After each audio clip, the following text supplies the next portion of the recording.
Oh, this is one of our regular patients, bless them, and they came in for an emergency appointment. Basically, what they done, their ear canal was itching, so they used a cotton bud. Naughty patients. And what's happened is the end of the cotton bud, the end of the Q-tip, has come off inside their ear canal. So they turned up and saying, "Look, is there anything you can do? Because I'm really struggling. I can't hear anything, and I'm afraid I'm going to get an infection."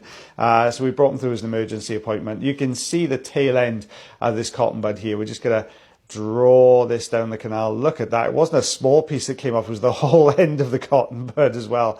You can see there's a little bit of oil in there as well. So I think the patient had tried to kind of shift it along with a bit of oil, but it came out really, really well. Now, this particular patient tends to suffer with a much more sort of softer, stickier type of earwax. It's very deep in the canal, so we're heading down to that osseous portion. And what we've also got is a really pronounced first bend in here. So you can see we're struggling to get around that corner. And remember, when we talk about ear canals, we talk about them having an elongated S shape to them. Okay, so we have first and second bend in the ear canal.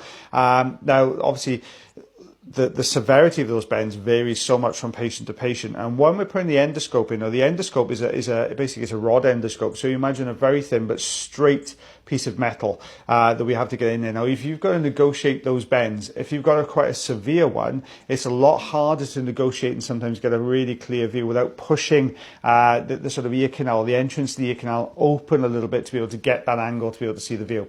So what I'm doing here now, we've got rid of the cotton bud, we've got rid of some of the softer wax. I'm just literally tidying up some of this drier skin material. So this is actually keratinous, so it's epithelial skin that's dyed off and filled with keratin.